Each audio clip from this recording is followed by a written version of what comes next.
Viewers कुछ ਜਿਹੜੀਆਂ ਆਵਾਜ਼ਾਂ ਨੇ ਉਹਨਾਂ ਦੀ ਤਾਸੀਰ ਬੜੀ ਗਹਿਰੀ ਹੁੰਦੀ ਹੈ ਔਰ ਉਹ ਬਿਲਕੁਲ ਤੁਹਾਡੇ ਦਿਲ ਦੇ ਅੰਦਰ ਉਤਰਦੀ ਚਲੀ ਜਾਂਦੀ ਹੈ।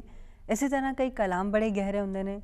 ਔਰ ਉਹ ਕਦੀ ਪੁਰਾਣੇ ਨਹੀਂ ਹੁੰਦੇ। ਤੁਸੀਂ ਜਦੋਂ ਵੀ ਉਹਨਾਂ ਨੂੰ ਸੁਣੋ, ਜਦੋਂ ਵੀ ਉਹਨਾਂ ਨੂੰ ਪੜ੍ਹੋ, ਉਹ ਇਸੇ ਤਰ੍ਹਾਂ ਲੱਗਦਾ ਕਿ ਸ਼ਾਇਦ ਉਹ ਅੱਜ ਦੇ ਜ਼ਮਾਨੇ ਵਾਸਤੇ ਲਿਖੇ ਗਏ ਸਨ। ਮੈਂ ਹੁਣੇ ਜਿਹੜਾ ਕਲਾਮ ਸੁਣ ਰਹੀ ਸਾਂ ਉਹਦੇ ਅੰਦਰ ਇੰਨੀ ਗਹਿਰਾਈ ਹੈ कि मैं थोड़े लम्हात वास्ते तो बिल्कुल ही ਉਹਦੇ 'ਚ ਖੋ ਗਈ ਔਰ ਮੈਨੂੰ ਅੰਦਾਜ਼ਾ ਨਹੀਂ ਹੋਇਆ ਕਿ ਕੈਮਰਾ ਔਨ ਹੋ ਗਿਆ ਔਰ ਤੁਹਾਡੇ ਨਾਲ ਜਿਹੜੀ ਉਹ ਗੱਲਬਾਤ ਸ਼ੁਰੂ ਹੋ ਗਈ ਹੈ। ਅਸੀਂ ਹੁਣ ਥੋੜ੍ਹੀ ਦੇਰ ਪਹਿਲੇ ਜਿਸ ਕਲਾਮ ਦੇ ਬਾਰੇ 'ਚ ਗੱਲ ਕਰ ਰਹੇ ਸਾਂ ਉਹ ਸਨ ਜ਼ਿਆ ਮੁਹੱਈਦੀਨ ਸਾਹਿਬ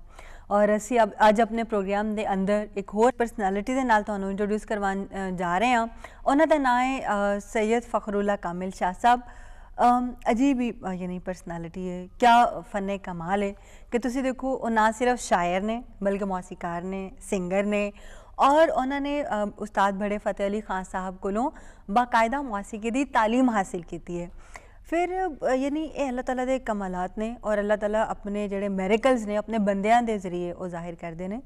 कि एक तो उन्होंने लिखना सिखाया, दूसरा उन्होंने गला उस तरह का दिता, तीसरा उन्होंने अंदर आर्ट का इन्ना एक जज्बा पैदा किया और इन्नी उन्होंने समझ बूझ दी कि वह मौसीकी म्यूजिक नूं समझ भी सकन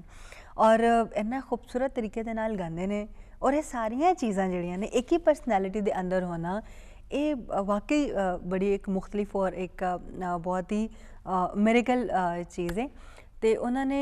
अपने कलाम के अंदर कितनी ज़्यादा गहराई समोई है, किस किस तरह उन्होंने नवीं चीज़ां इंट्रोड्यूस करवाइया ने,